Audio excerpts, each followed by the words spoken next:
Call this meeting together into order. Use chair. Is that how it works though? I don't, If that's the case, then the Who knows? first order of business is to elect a new chair. So I can't do it, I'm term limited out, so. as between Matt and I, we agreed I'd do it. Okay. So all in favor? And Bill? Just as a point, are you a voting member of the committee? so, I noticed you raised your hand. I want to do this right. I don't want any challenges and down the road. if you look at the bylaws, it says that the president is a voting ex officio member of each of the committees. Okay, that's unusual. I haven't seen that. There's I some, apologize for questioning here. well, there's some question about exactly how the voting rules work, Phil, because Just funny, because we talked about this at our last meeting too. We're Yeah. like, we proposed a bylaws amendment to make it a little more clear, but that hasn't come through yet, so, Do you count as quorum? no, Mhm. Okay, no. Which makes some things a little weird, because it expressly doesn't count as quorum, part of the quorum, but it says it's a voting ex officio member, so. But in any case, so I apologize. I seem to be on a compliance binge lately. We haven't figured that out. so what's our first order of business beyond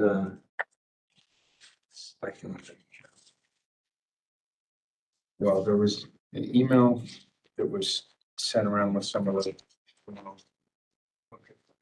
Starting right here at the bottom of this page and goes on to the back. Those were.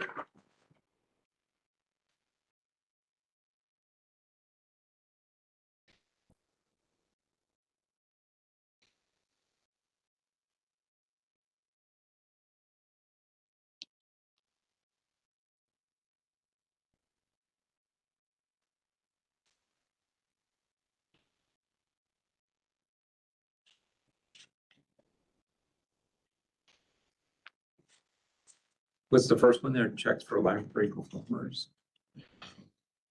I think that probably goes into the larger issue that George raised, which is just about, George, you want to introduce it? Yeah, I'm sorry. I didn't hear what you said. Okay, I'm sorry, the first item on the list is checks for library performers. That was the thing that you yeah, said. that's what Yeah. kicked it off. Yeah, Yeah, so, Checks for library. yeah, the outside, like, people who come to do programs at the library and the practice of having checks to give them. Oh, that was About that. what you brought. yeah, right? that's, That Then it kind stemmed the bigger. of kicked off the bigger issue that you raised in your, in your thing. So I think if you want to kind of introduce the issue. Well, I'll tell you the issue I saw, but I know that you said separately that you wanted to propose something different with the people, but I sent out a report. So somehow over the last, well, every year we pass a resolution authorizing certain checks to be released before they're approved by the board. So the check register, according to the regulations, you cannot release checks until they're approved by the board. The board has the final responsibility for performing claims audits and saying, yes, it's okay to go. And every year we approve certain checks that are allowed by regulation to be released, including but not limited to payroll related checks, utilities. OSC is funny. They actually say that it's okay to pay OSC the retirement contribution without approval by the board, which seems somewhat self-serving, but Funny that way. which happens to be our largest single expenditure, I think. So, I sent out information that basically looking at the last check register out of, I don't know, 65 checks that were on the check register, 55 had cleared by the day after the board meeting. And I don't think that mails that quickly. They're just being sent out early and they shouldn't be. And, I think, I didn't I didn't hear back anything that anybody disagreed with that, but somehow we went down that path, and I think it was a misinterpretation of other authority that perhaps began that, but it didn't end it. And I think that we need to end that. So in terms of, doesn't the director have a certain level that they can spend and write checks on up to like $10,000 or something? Yes, And then there's these categories of things that you say are allowed to be paid without.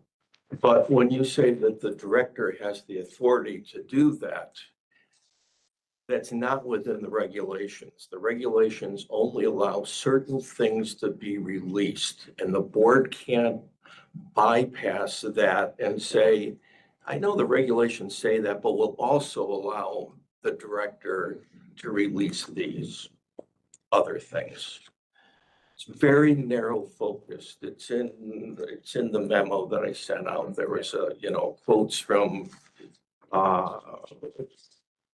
OSC regulations, basically, which gets back to, I think, state education law.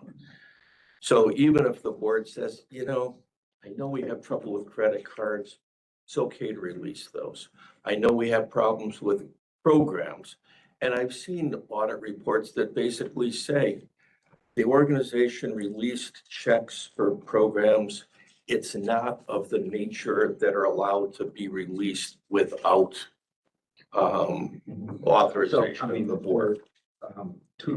But therein, I believe, lied the misinterpretation. And so where we got there. At the board, these are the checks that the board needs to approve.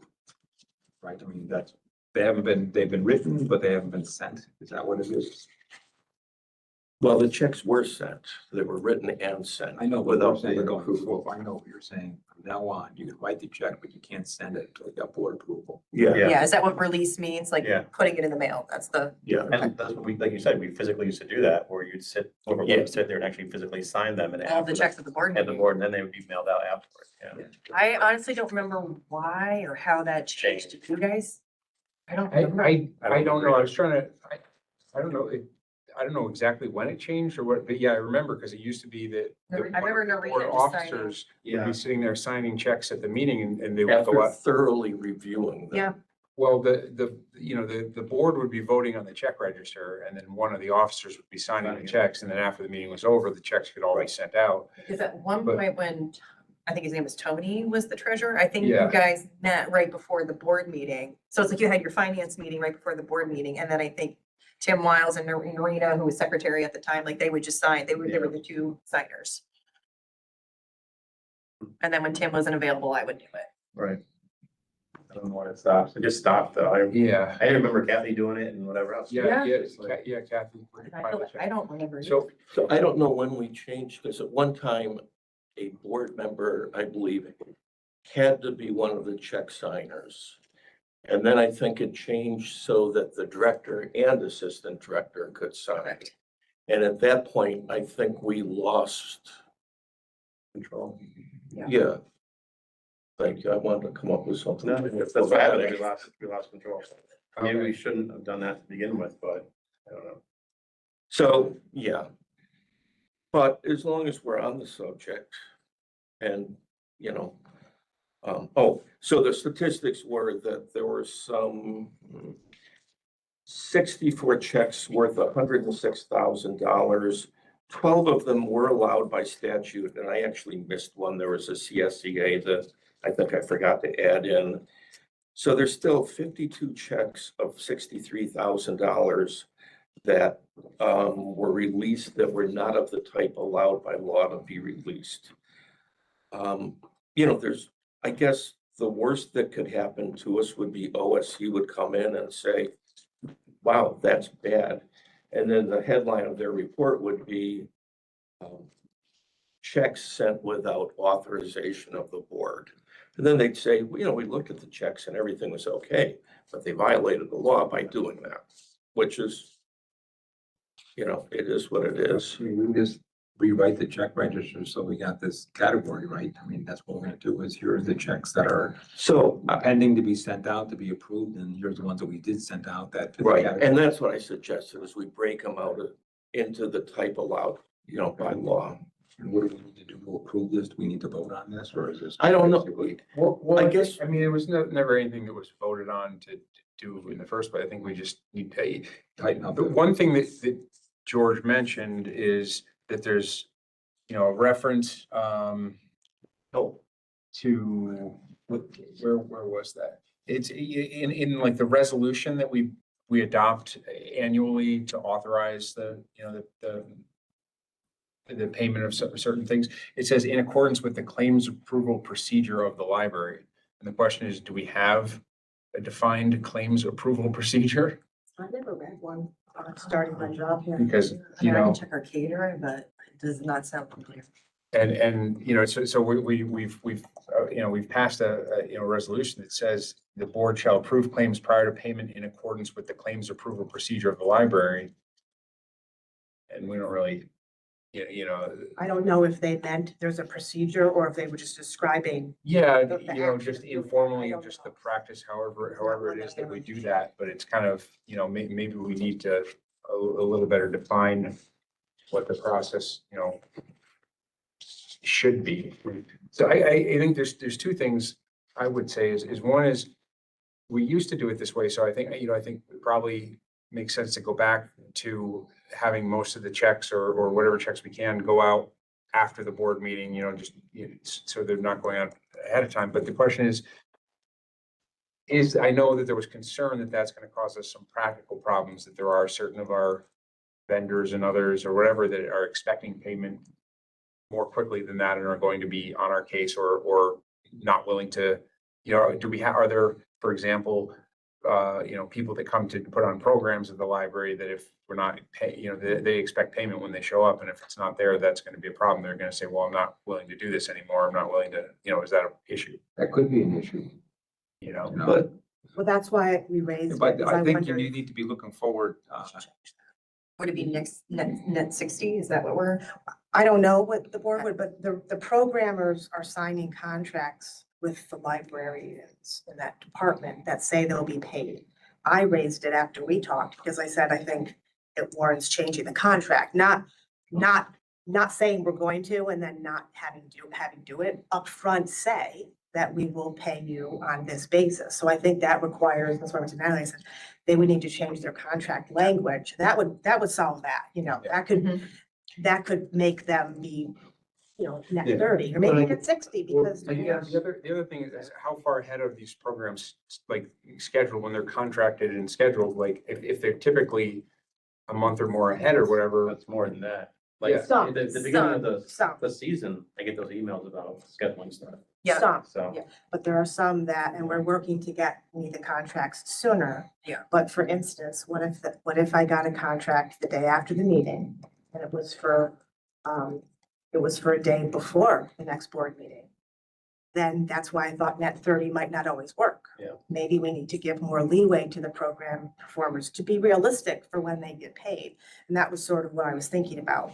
We would need to rethink that, so we were honest with the program performers. Because right now, we've always printed them in advance because And we we give them need the to day check of. sign it, right? That's why I raised that issue. Yeah. Which if we're going to do that, I don't know how they used to do program. Since I've been here, we pay them on the day of. Hmm.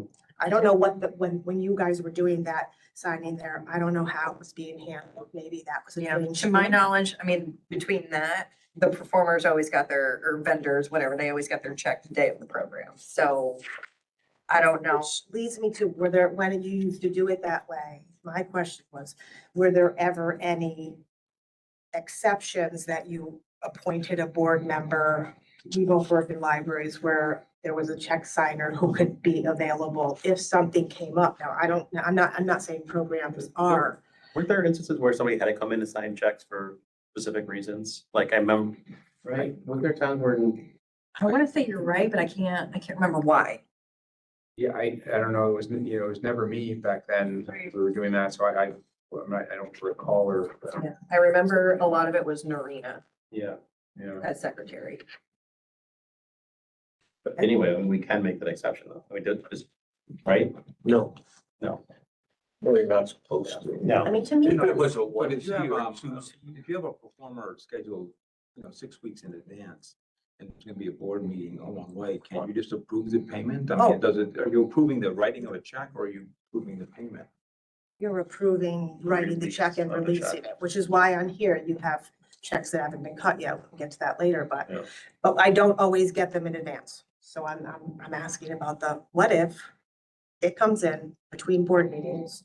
Perhaps we change the language of the contracts to No, avoid they that. won't get it for. Yeah, I know, but some of the performers will be back again, right? There's a possibility some will be back again. There's definitely people on here that repeat. every- Yes. Yes. So every time you do a contract, why don't you have a specific date that they're contracted for, but have the contract run for a period of 13 months? Only some of them are people we hire. I don't think you can get around it if it's, I mean, you're saying, That's an exception.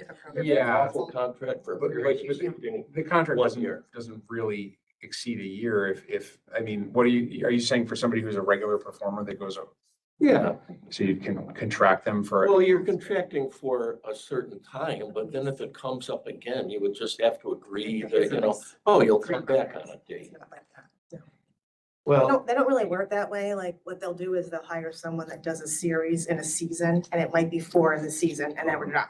Yeah, like a yoga class. or Right, something. and then if they choose to work with them again, they don't know the dates that are gonna be that time, then they'll serve another series. Yeah. We get, the majority are one-offs.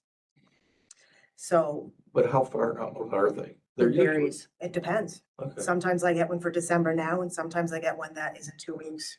And I haven't I had a mean- contract before. So I would think that we could, do two things, and one is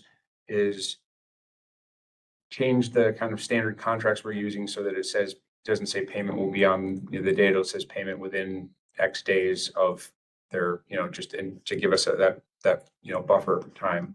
And two, start for any, ones that are scheduled and already on the calendar for upcoming months, start putting them on the check register for the previous board meeting so that we can, They or we can approve them, yeah. And then we can actually give them to them the day of the performance. yeah, I think that would be practical. And then it'll only be the ones that are scheduled on short notice that need to be, that people are gonna have to wait for 30 days or however long to get their 45 check. halfway happy.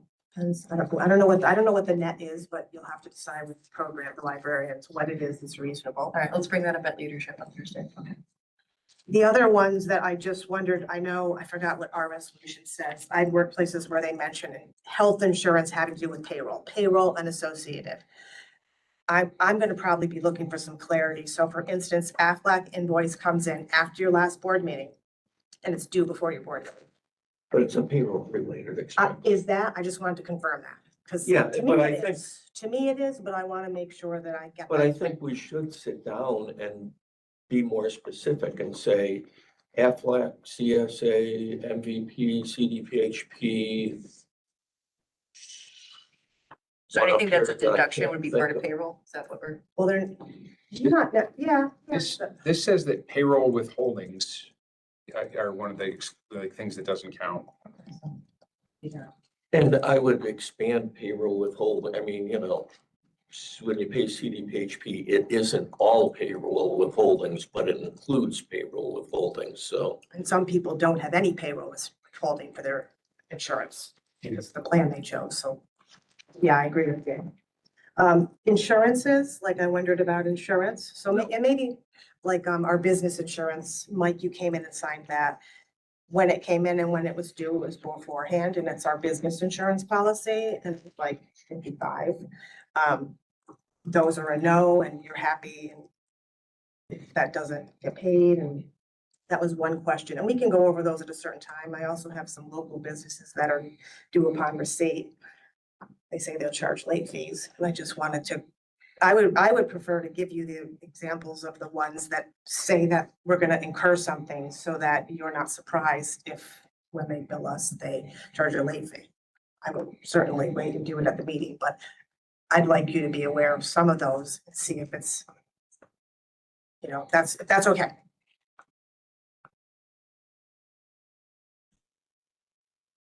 I guess if they do business with us, I mean, we're required to follow state regulations. If they don't want to do business with us, oh, well, but I mean, I just don't think that every single thing, I mean, there was a report about one company and they whined and whined that they couldn't pay credit cards on time and wrote it in their response, and OSC responded and really kind of put them down and everything. So now I would argue that a credit card company, if you paid them and then found out there was an illegitimate charge, illegitimate's probably not the word, irregular charge, you can get it back by law, so it's not a big deal, but All right, so as long as we're talking about the whole approval process, I just got some information and finished this at like 4 o'clock, so printed it out. And this will be shocking and, create all kinds of angst. Oh, sorry.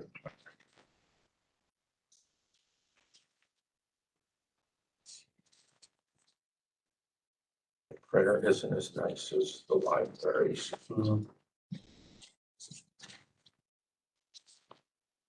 So in looking at all of this stuff, when you look at our internal controls, it's like there's a lot of people that look at the entire claims package, including the fiscal officer, or whatever your title is, Colleen. So you look at it when they come in and input it. It's reviewed by the director. It's reviewed by the board through the claims audit process. And then the checks are signed by 2 individuals. And I guess the rub on all of that is the last 6 pages. That's 6 pages. We don't have to read it, but those are all the things that are supposed to be looked at during the claims auditing process. And I wrote to our auditors, and it took her a while to get back to me. But she basically said that every school and library that they work with hires a claims auditor to perform the functions described on the last 6 pages. This process cannot be performed. I'm sorry, she didn't say that. I'm paraphrasing her. On the 2nd page is what she wrote. But she said the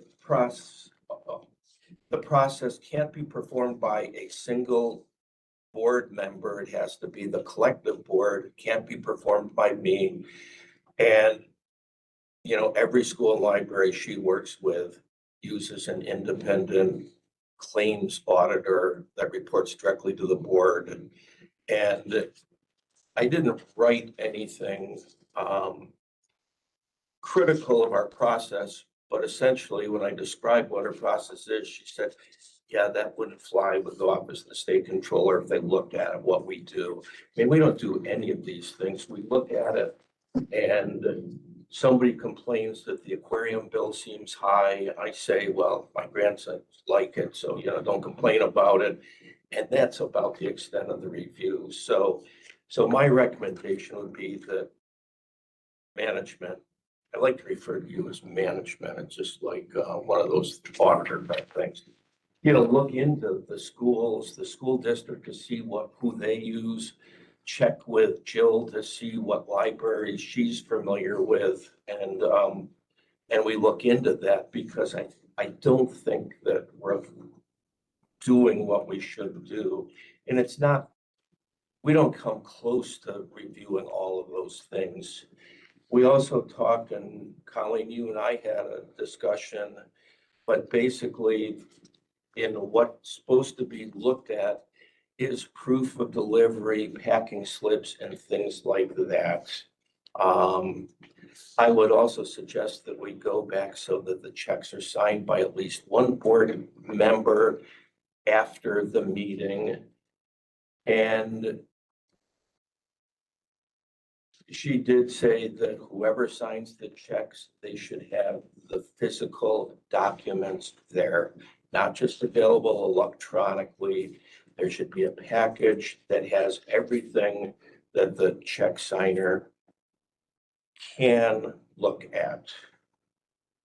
She said, George, that last, she says a complete package, but she says then, so if that means scanning differently or printing things, I don't think it matters either way, but it has to be complete in one form. Am I understanding that correctly, that she said? I don't know. I think it'd be very difficult to expect a check signer to only have access to a computer. So It's possible, but it can't be a situation where they sit down with somebody and say, oh, I'd like to see that one, because it would take hours and hours. Oh, and So I Yeah. had a question, I was thinking, and maybe somebody else, but the school board, I don't believe, they don't, as part of their board meetings, they don't do any like approved. she does the audit of that, so she's talking about them. They have a claims Right, auditor. so basically, the school board has basically delegated this process to an independent, Yep. auditor who they hire, and then they don't even have to worry about it. I don't know if they still have to get the report and approve it or not. I don't know that. But it does delegate that whole thing to them. Ideally, if it did, then I guess I think we would need more information from, how they do that. If the claims auditor looks at it once a week, can he send the checks out? I don't know that. But it just seems like we're running around in circles and we don't really, when you look on paper, it seems like, whoa, we got a good process, but,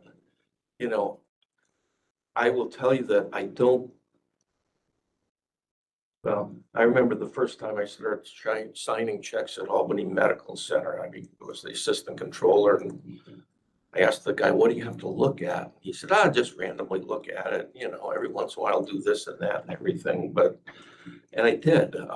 Doesn't mean you have to spend 5 minutes with every check, but it should be there and not just sign it or rubber stamp it. Oh, you know what, I just found, this is on the comptroller's thing, their guide here, and they do say this, they say, oh, I just lost it. When a claims auditing official is appointed, the governing board generally no longer performs the audit of claims function. So. That would be an ideal situation because it would do away with all the worries about Well, I was, blah, blah, blah. I've been wondering about this, because I was talking to somebody who works in schools and Yeah. about, how it functions, because I was thinking, we're generally governed by the same rules as school boards Yeah. for most purposes, but they said, well, the school board doesn't do this. They don't approve a check register, none of that happens. So I was wondering how this all fits, and it provides the explanation that they must have basically delegated this to. Right. And, this is all about payment before or after the audit, not before or after specifically a board action. So I think if we had an independent auditor, then they could just be approving these periodically, and then Yes. and they could go out as soon as they're. But if you had, So, right, yeah. Maybe I should have brought that up before we had that whole other discussion, but it was kind of fun to, well. to go through that. But I just, think and I didn't, find out how much it would cost right. to But I do think that. And if you were to talk to John or somebody and so she's a board member of the Friends of the Glovervilles Public Library. And I did see on the Glovervilles website, they have a policy about their claims auditor. That said that they get a volunteer, and it's like, good luck with that. But I think it would be worth doing, and she could give you the names of the libraries, and contacts and things like that. But I think it would definitely be worth exploring, because I think it would bring us back into reality. And, years ago, I would look at the runs and you'd catch little things, but they were pretty clean and everything. So, but I can't legally do it, nor can any. I was hoping that a single board member could be appointed so that then they could come in and fulfill that. And I don't see that as being possible. So in order to get a check on the check register, they've got to run through this audit process. Somebody's got to request in the audit process that they Right, get on the and- register. And they're supposed to, according to all those pages, look to make sure the payment was authorized look to make sure that the goods were received and there's documentation of that. There's not sales tax. There generally shouldn't be alcohol charged. You know, a whole series of things. There's supposed to be appropriations available to pay the bill. I can't remember them all. So we need to find out who they use and how much they pay. And then, I have no idea what they would charge, According, but according to this is the appendix to the comptroller's thing here, and they list specifically for libraries. It says for a public library board of trustees, the function of auditing and approving claims in libraries may not be delegated. it does say that? This is what the comptroller's page says, which is different from the school district section here, where it says a school district can create an office of claims auditor. They have specific authorization for the school district to do that, but under the public library section under here, it says for public libraries, the board of trustees pursuant to educational law, section 259. And then it says for a public library board of trustees, the function of auditing and approving claims in libraries may not be delegated. So I don't know if that means that. So I'll get some more information on that. Yeah. Got a couple of questions for you. Is the claims audit process and the claims approval procedure the same thing? Yeah, I think. Yeah. So the idea here, if we were to stand something up like this, like you're describing, there's in order for payment to be cut,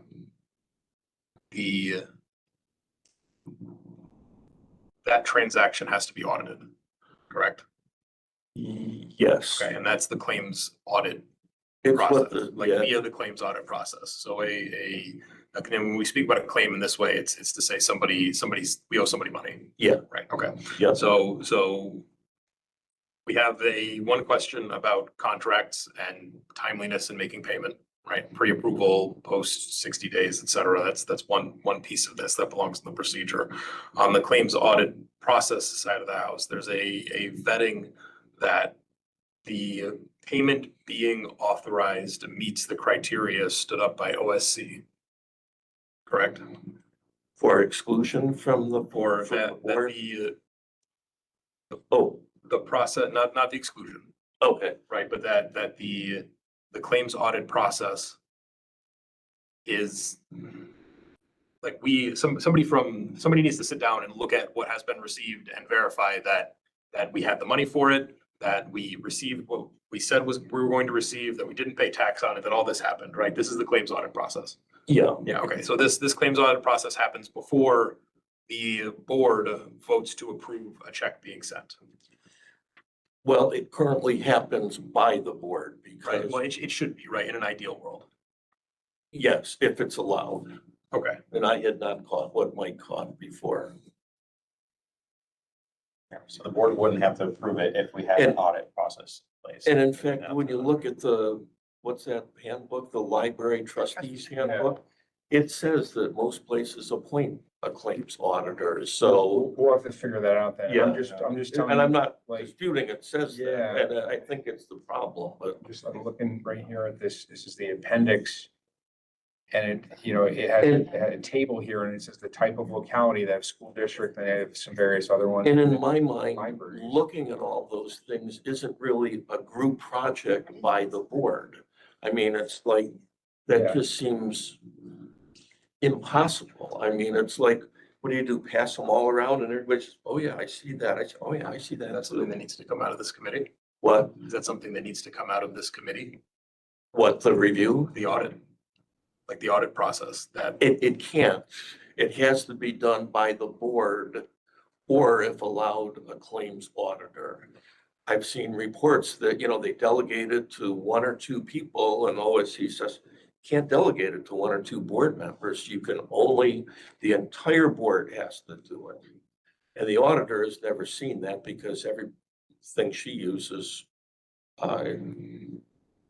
uses a claims auditor.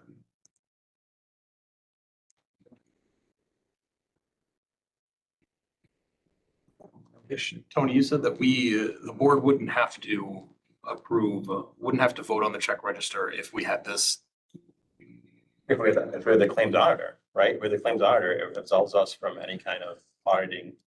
I don't know. And then You we would have the think question that, whether or not we but, can't have. but then it's like, Yeah, which, you know, it's, Which it says in the trustee handbook that most people do have that. yeah, I'm pretty sure I read it there. Claims auditor. And Jill herself says she uses claims auditor at Lebanon. That's saying We the can't. libraries can't. I wish, Exception for school libraries versus other libraries, I don't know. Loversville is a public library, I think. I wish they provided the legal authority for this claim that it can't be delegated. Yeah. There's no citation. There's a table and this is in the comptroller's report, and the table is in the appendix. It lists different localities as school districts, BOCES, a county, a town, village, fire district, city, and then library. And then it has two columns. The first one is who is designated as the claims auditing body by law. And in that one, it says it's the Board of Trustees for Public Library. And then the other one says other options. And on other ones, it says they may create a claims auditor under this authority. Town board may create a claims officer, village board may create it, whatever. When you get down to library, it says for a public library board of trustee, the function of auditing and approving claims in libraries may not be delegated. Seems to be the only one. Well, it's fire districts. Fire It says a fire district and a library, there's no authority. The fire district says there's no authority to create a claims auditing position. For the library, it says the function of auditing and approving claims may not be delegated, but there's no citation. So I don't know if they're just inferring that because it names the library and it doesn't. So we can do some more research. It's frustrating. But I think that would be a much safer path to take than trying to, I would say Do what we- if we think we're legally allowed to do it and it's not going to be exorbitantly expensive, then it seems like that would be a good solution to our problem. And it would provide better oversight than the board is just by reviewing the check register. And it would allow us to hopefully get the checks out in a timely manner. I guess we just have to answer those two questions. Are we allowed to do this? Because this seems to suggest we can't. Is that right? You know, whatever. And how much is it going to cost us to hire somebody to do it? Right. You forward the link that you're using there, Mike, to the. yeah, and I'll look Yeah. at all the links that talk about it. Everybody on the committee just, forward that. Let me send it. Yeah, this is it's a report on the comptroller's webpage called Improving the Effectiveness of the Claims Auditing Process. It's a guide for local governments. And maybe Natalie can check with our legal counsel to run that to ground. About this? Yeah. I'd be willing to bet they have no clue. I know what they do the research. I know they, What about the ask the library lawyer? yeah, no. Stephanie Cole Adams, Yeah. definitely. We can look it up in their database and see if they've got anything on it already, because they might already have something. I'm gonna send everybody right now, just send that link to They the. might, they might know. Or we can ask a new question. She always takes new questions. He has a. You can always reach. She always takes new Her husband, questions. He does. Ask the lawyer program, Science Stephanie education Cole law, Adams. section is the lawyer for the 259. library. Yeah, 259 I looked at that just now. That Stephanie says Adams. that no money shall be, no, She's a no A private, private fund attorney, shall be and there's a service. for dispersed librarians. without, State about library. the- Ask a lawyer. something about the review and approval Well, by the board. Like George was saying. So that's where the, It's the same one, right? You yeah, can ask all of but it them. doesn't say she's anything about putting on delegating. the workshop, Say I think anything Amy and about I that. are attending at NYLA, the best board meeting ever. Yeah. I, And we can reach out to Upper Hudson as well. She's with Upper Hudson. No, she has her own business. who's Upper Hudson? Libraries. Just somebody Chris ask. Sagas. Yeah, just somebody ask. Our public library system, Upper Hudson Library System. Yeah, I thought I might have asked them a while ago and it Dead end. wasn't too definitive from what I remember. Okay. Do we need to talk about this anymore? God, I hope not. Is there, I just am question, I'm just I wondering. mean, we do, but Action items? Who's asking the comptroller? Who's checking the law? Are we doing that before we find out? I didn't know if it's the board has got that. I like your idea, Bill. I think sending it out to Gervin and Palazzo and then having them make it official as well. Yeah. If you guys got a little lawyer that you can, I mean, it's not free, right? I mean, we have to get approval to pay. Ask a Lawyer service is free. Mm-hmm. And they share the, Ask a Lawyer is a free service that she offers and makes it available to all the libraries in New York State. I think There might be something you're. I'll search the Ask a Lawyer Okay. archives, and if there isn't anything there, I'll put together a question that we can submit for that. So, And I'm gonna go back and look at the library trustees handbook because yeah, I'm pretty sure, I mean, I don't know, there's so many references and things and it's just, it would seem odd that they wouldn't allow that, given the impracticalities of a board performing that. Which is not, Right, I mean, if they allow a school district, I don't know why they wouldn't allow a school district public library. it's just not. I mean, it's. So for the purpose of our meeting tomorrow, basically, we're gonna basically be alerting the board that the checks are gonna be approved by a certain process from now on. That's kind of a rigor that we used to have, but sort of fell by the wayside. And then this claims auditing, all checks to get on the register got to go through the claims auditing, and we're trying to figure out who needs to approve it. Right. To who needs to do that by law. Right. Okay, so. And I think we just need to be diplomatic, just enhance our internal controls a little bit without admission of any. Although this is a big, no, where we're going with this is more than a little bit. It's basically taking. Yeah, but register and, But accountants are masters at, Okay, So for right now, like, are we still doing what we're doing? I would not, I mean, there's a board resolution that says you shouldn't be doing that. So in my opinion, you shouldn't be, but I'm not the president, former president, board member. I think we should be trying to shift back to. Thursday, like we'll do every other Thursday. That's what this is. Okay. Yeah. Yeah. I'm Yeah. sorry, shift back to what? To doing the, Sign the checks. signing checks after the board meeting or at the board meeting, and, you know, except for, I guess, the ones that are, expressly, within those categories that don't have to be audited before they go out. So that's the payroll stuff and the narrow categories in the EOC. So to that point, you're recommending a board member and the director. So right now, Well, you're right still a now, you signer. have to, I mean, Yeah, but I think even, but like, should we get Matt and Bethany become signatories then? I think Like, do we we- even have to do that? That's how we're gonna go back. I think we should still do that, have more than one signer. But, Bethany's been taking notes during the meeting, and in the previous, it was always Alicia who was doing the signing at the meeting as the vice president. Right. Correct. is there a resolution to appoint them as check signers? Yeah, I I did that think- at the organization. Yeah, because we did that before, right? It happened before, but the board, the resolution to appoint them separately is not what NBT requires. You'll recall this happened last time when I went there. They want a resolution that names the current ones all together in a list. That enables them to remove anyone that's not listed. Adding people doesn't take people off. So Rhonda at NBT explained how the process works last time. So she took that resolution that's up on Thursday to name, these are the signers. Then she creates the document with those people only. And then I believe you all had to go there and show your driver's ID, social license, security number. and that makes it official. So the adding people one-on-one wasn't accomplishing it. So this week, Amy has prepared a resolution to name these people, trustees, and then we'll follow the same procedure. It's exactly what you did last time. But I wasn't here at the meeting when you did the resolution for them. So they are approved by you, but we need the whole list for our bank. So that resolution could be in the draft meeting minutes for the This business Thursday. agenda this This Thursday. Thursday.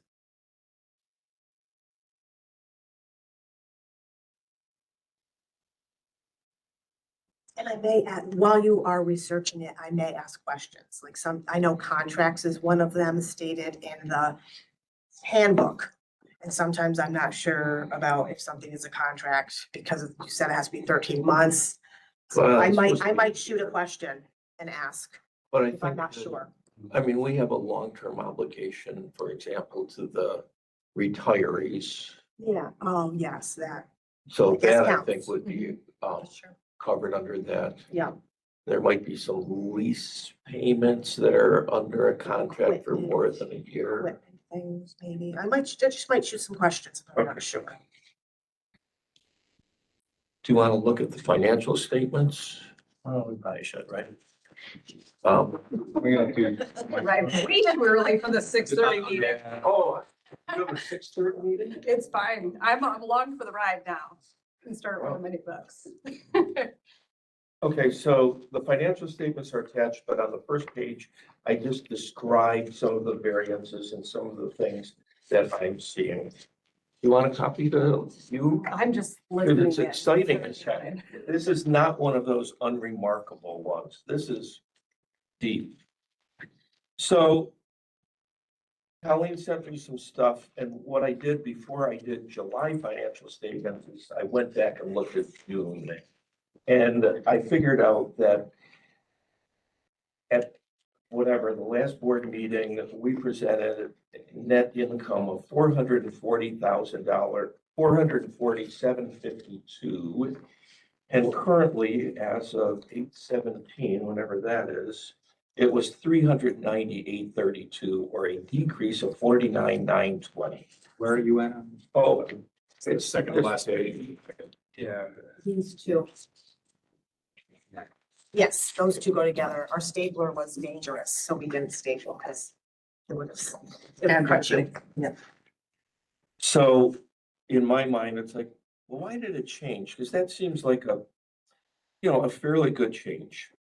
So it did see that library materials increased expense by 95.61, which I didn't think was that significant, to be honest, because there's a lot of different library materials.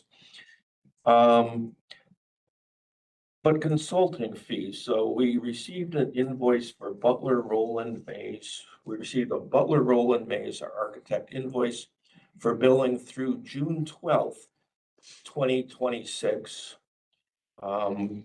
It references the 44,500 contract.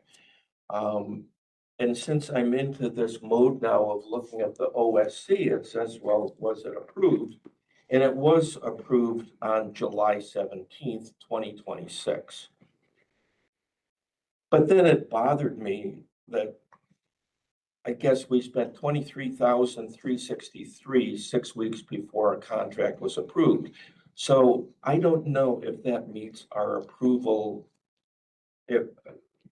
I don't know what we can. All I know or thought I knew was that the director could approve up to $10,000 without board approval. But this is more than $10,000. I thought that, at that meeting, you were supposed to approve the contract and then approve the payment of that invoice that came in our way. So it goes, should be two approvals at that meeting. Well, there should be approval before we incur an expense of $23,000. Would we agree with that?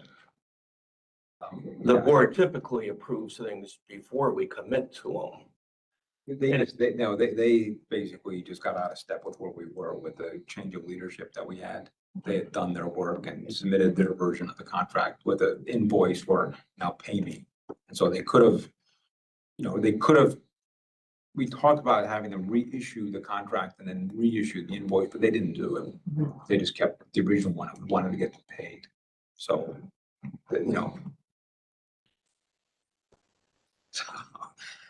And I understand all of that, but I guess what are our rules in terms of committing to expenditures? you didn't commit to anything. We could have basically said at the July 17 meeting, we don't approve it, and sent them the invoice back and said, sorry, you did the work, but we're not paying. We could have done that. Well, why don't we do that then? Because we wanted to get the work done and pay. Okay. I think, okay.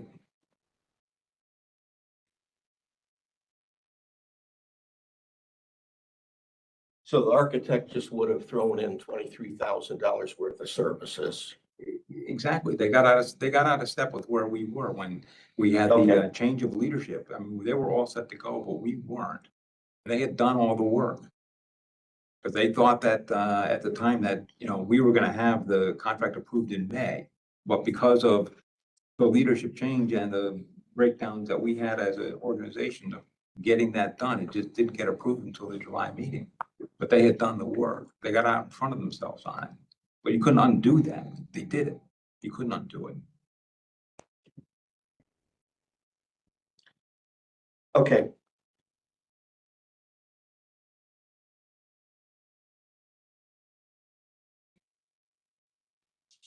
I still would say that before we have people do work, it doesn't have to I be a agree. contract. I with the agree. board. I was Should have done surprised that something. they basically did it, but they did it. Okay, we didn't have a leader in place to basically communicate with them for several weeks. Okay. So the other They didn't, thing, and they didn't know that that was going on. okay. Uh, The other invoice that came in, received directly from the company, all seems to get back to this skylight. It was a Titan Roofing invoice dated January 9th that came in on August 12th. Not sure why it got held up. They were sending it to Pete's email. And the last communication with Pete was, can you send us our tax exempt certificate? And no one answered because Pete's not here. And they just dropped the ball. And so at some point, I think someone mentioned to me, did you ever get the invoice? So someone went and searched in the invoice, which I think Jason asked, I don't have access to that. So the email asking for tax exempt certificate had been sitting there waiting for an answer. They had never sent an invoice. So once we found out, I said, here is our tax exempt certificate. Would you please invoice me? And I waited for some time. And then I wrote back again, hi. Actually, Jason called them. Yep. Jason finally called and said, we're still waiting for that invoice. And I apologize that it had sat in the former, leader's office, but they never called and asked anybody else for it. So I Right, paid it. right, It's you would think. across my desk. Well, it's just odd that it was such a long thing. And then there was some capital reserve. So that's the $49,000.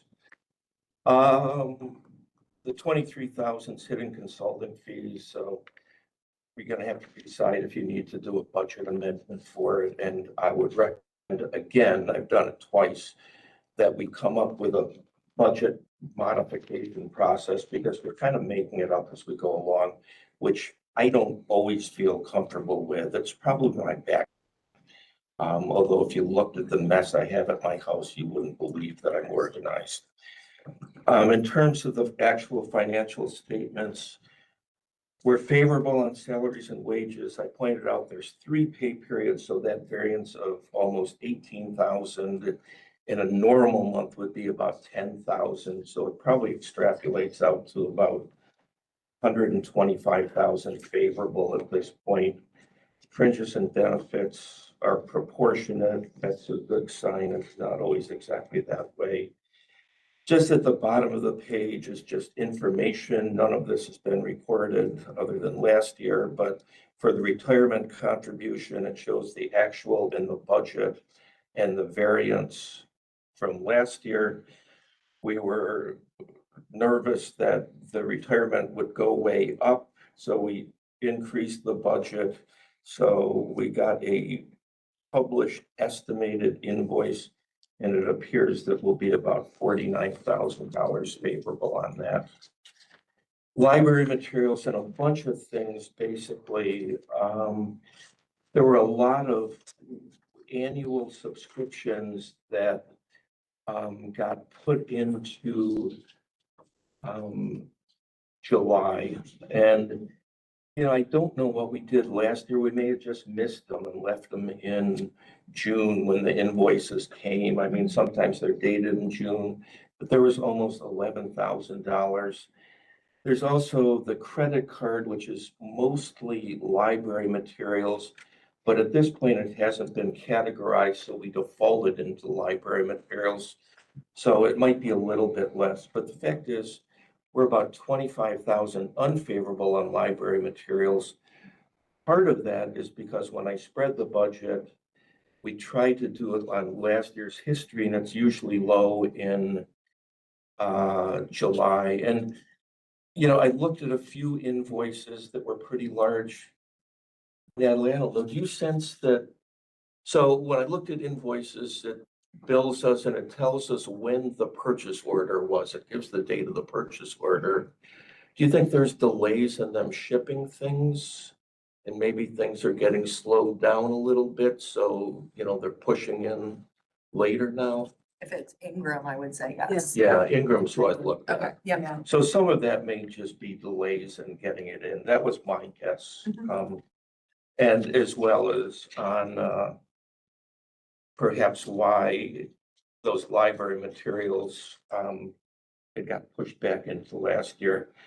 Professional fees are slightly favorable. We haven't gotten our legal invoice yet, or at least as of last night at some ungodly hour. Other program services is unfavorable. We did have an 3,500 expense for the annual cost for library speakers, and marketing and advertising is just slightly unfavorable. Was a annual renewal of Overit. I have no clue as to what they do. But also there was 1,072 in GPL stress cows, and I believe this is the first time I've ever used that as an excuse as to why we're over budget on something. I think Overit's our domain name, but I can check that out. Is it? So, sticks in my head. Yeah. So the full statements follow, you know, we're $5,000 favorable to budget. A lot of it, I think, is just timing differences. You know, the library materials are over budget. I was tempted to go back and respread the budget to lower that, but it is what it is. And it was based on history. The balance sheet is, you know, I think good. It's consistent with the prior month.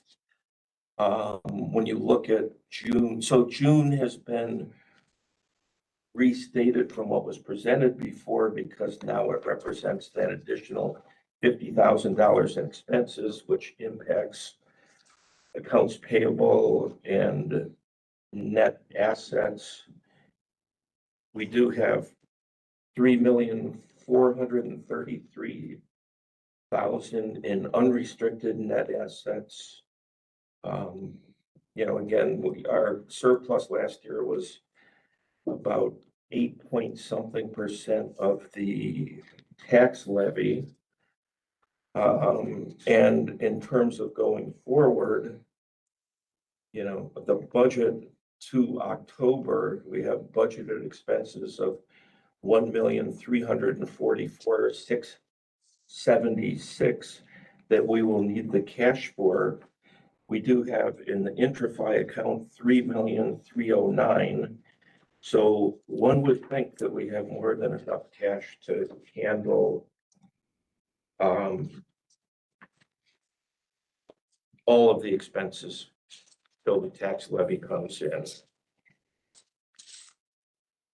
It would make it more clear if we put that number on as a board designated fund, but I don't think we have time tonight to talk about that. Nor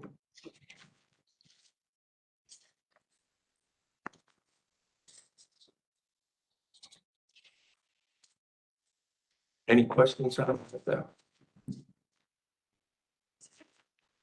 Thank you.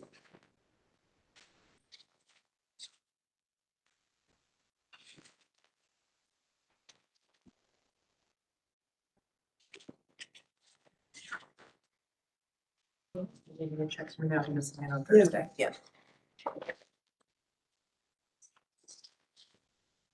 Okay, so, I guess we're gonna conclude in. You want the check register, so I wasn't sure what the discussion was gonna be today, so, and I was trying to figure out the logistics of Doing the checks for signing. printing them 2 days beforehand and just letting them sit around. I don't know. So what you have in front of you is the check register as you are used to it with the check numbers on there. And then you'll see, it goes ahead after the last checks were signed on 8/14. Then at the end of it, we always have the ACHs lumped together. So all the checks at the end, I have a check date of 8/20. They haven't been cut yet. They are in the system. They've been approved by the director, who does audit the material and has all of the invoices in there, but I didn't print them today and I wasn't sure what the process used to be when you did it. Or if this committee would look at them, like, I don't really know where we are, so I didn't print them yet. So they're there. That's the checks that are being, that would be approved by the board. And at that point, they would be mailed. So I didn't put checks in there yet in case there was a discussion that any of them were not. I'm just trying to workflow. So I will print them before the board meeting. I won't be there, but they will print it and I could use the date of the 20th. You will see though, when you get to the end of the list, you have checks that are dated on the date of the program. So there are program checks that I'm looking to have approved, and then they will be, I will cut them to get the signature, but they will wait until the program happens. And I date them on the program date.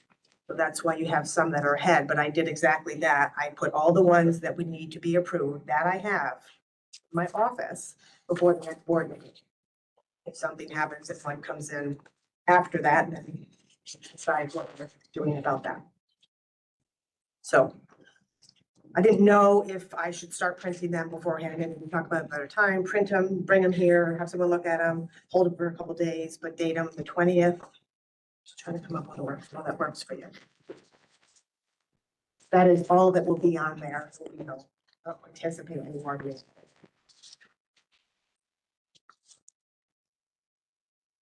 So you're not paying the invoices for Butler, Roland? No, I did not see them. Did I? I think, are they, I don't We remember. already did. No. But maybe they, if they net 30s them and they're fine for the next meeting, I may have held them. I have to look. Yeah, so they're. I kind of looked at the due date and thought, what has to be paid? Right. But if we'd like to add them.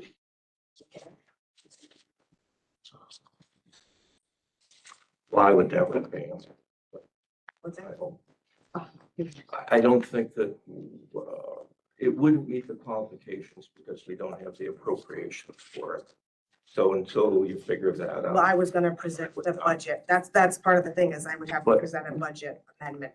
And then we could do that at that meeting and pay them the next board meeting. They're not on here, so I wasn't. Right. But we could do a budget amendment. Where do they stand in terms of doing it for the contract we signed with them, in terms of like putting to the bid and pushing it? For the skylight or for Yeah, the skylight. facilities? They went to, what was that, architect? There is a lower quote. I think it was like 45,000 lower. So they did give us an architect quote, and it did come in a little bit lower. But have we paid that invoice? We have two invoices for the facilities condition report and one for the skylight. Which one are you talking about for?